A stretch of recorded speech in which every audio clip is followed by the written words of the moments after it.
السلام علیکم ورحمۃ اللہ وبرکاتہ نحمدہ ونصلی ونسلم علی حبیبہ الکریم اللہم صلی وسلم وبارک علی النبی الامی وآلہ واصحابہ اجمعین کما تحب وترضی بان تصلی علیہ۔ محترم مشاہدین کرام، ہم ترکیب توصیفی کو ایگزامپلس کی روشنی میں جاننے کی کوشش کر رہے تھے، اور ہم نے کچھ ایگزامپلس بھی جانے تھے جن کی مدد سے ہم ترکیب توصیفی کو سمجھنے میں آسانی میسر ہو سکے، اور مزید میں اس میں آپ کو مثالوں سے سمجھانے کی کوشش کر رہا ہوں۔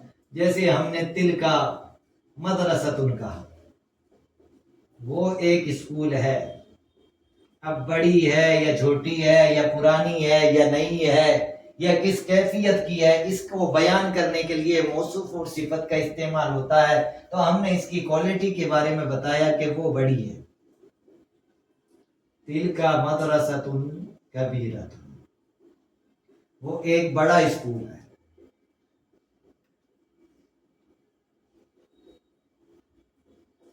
یہ ہم نے بتایا یہاں، دیکھ لیجئے قاعدہ پھر سے یاد کیجئے۔ موصوف اگر واحد تو صفت واحد، موصوف اگر نکیرہ تو صفت نکیرہ، موصوف اگر مؤنث تو صفت مؤنث، موصوف اسم ہوتا ہے تو صفت بھی اسم ہی ہوا کرتا ہے۔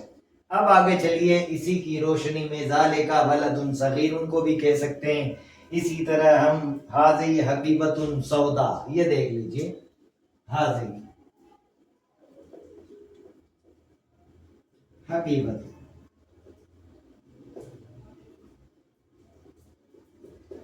وہ ایک بیگ ہے۔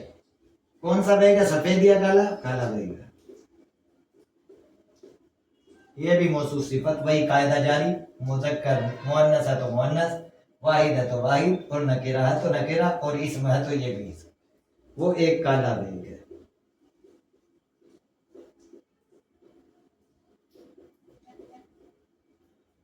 وہ ایک کالا بیگ ہے، یہ اس کے بارے میں بتایا گیا ہے۔ اب اسی طریقے سے اور بھی بہت ساری باتیں ہیں جو کی جاتی ہیں۔ ایک پیٹرن ہے کہ موصوف صفت بعد میں آتے جا رہے ہیں، اور کبھی کبھی پہلے بھی ہوتا ہے، جیسے الف لام لگا دیں اور ان کو معرفہ بنا دیں۔ یہ نکرہ کی مثالیں تھی، جیسے الباب المفتوح،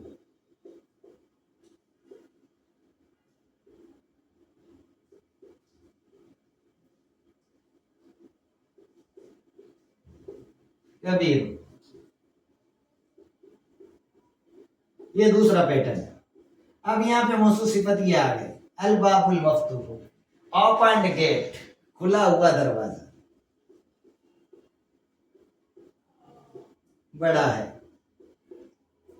کھلا ہوا دروازہ بڑا ہے۔ یہ موصوف صفت کیسے ہوئے؟ الباب پر الف لام ہے تو المفتوح پر بھی الف لام ہے، لہذا دونوں معرفہ ہیں، اور یہ مذکر ہے تو یہ بھی مذکر، اور یہ واحد ہے تو یہ بھی واحد ہے۔ تو یہ دوسرا پیٹرن جو ہم نے شروع کیا ہے، یہ اسی لیے ہے کہ یہ بڑا ہے، الباب المفتوح کبیر۔ اور اسی طرح ہم دوسرا لے سکتے ہیں مؤنث کی مثال میں، النافذۃ، ونڈو، کھڑکی، النافذۃ ونڈو، کھڑکی، النافذۃ المفتوحہ، وہاں یہاں مغلقہ تو کر دیتے ہیں۔ اور یہ کبیر تھا تو یہ صغیر، کیونکہ ونڈو تو چھوٹی ہوتی ہے باب کے مقابل میں۔ تو یہ ہو گیا النافذۃ المغلقۃ، موصوف صفت۔ دیکھیے یہاں یہ مؤنث، یہ بھی مؤنث، اور یہ واحد تو یہ بھی واحد، اور اس پر الف لام ہونے کی وجہ سے معرفہ، تو یہ بھی الف لام ہونے کی وجہ سے معرفہ، اور یہ بھی اسم ہے تو یہ بھی اسم۔ اب دیکھ لیجئے، بند کھڑکی چھوٹی ہے،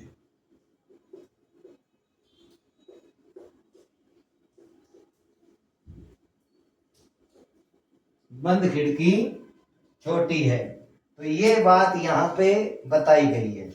ایسے ہی اسی پیٹرن پر اور بھی آتے ہیں، اور بھی اسی پیٹرن پر لائے جا سکتے ہیں ایگزامپل، کہ جیسے اور ایک ہم لے لیتے ہیں، الحافلۃ البیضاء رخیصۃ۔ الحافلۃ بس کو کہتے ہیں، ابھی الفاظ معنی میں بتایا، اور بیضاء مذکر ابید کی مؤنث ہے، ابید مذکر کی مؤنث بیضاء ہے۔ البیدا الحافلۃ البیدا ہو رخیصۃ، غالیتن بھی کہہ سکتے ہیں، ہمیں جو چاہے بنا سکتے ہیں، ہمیں سینٹینس بنانا ہے. تو الحافلۃ موصوف ہے، البیدا صفت ہے، الحافلۃ مؤنث تو بیدا مؤنث. الحافلۃ پر الف لام ہونے کی وجہ سے معرفہ، تو البیدا پر الف لام ہونے کی وجہ سے معرفہ، اور دونوں ہی واحد ہیں. تو سفید بس سستی ہے، سفید بس سستی ہے. یہ جو ایگزامپل دیے گئے ہیں، امید ہے کہ اب موصوف صفت کا طریقہ ایک دم سمجھ میں آ گیا ہوگا. پھر بھی اگر نہیں سمجھ میں آیا ہے تو آگے مزید سمجھنے کے لیے اگلے ایپیسوڈ کا انتظار کریں، اور اگر چینل سبسکرائب نہ کیا ہو تو چینل ضرور سبسکرائب کر دیں. السلام علیکم.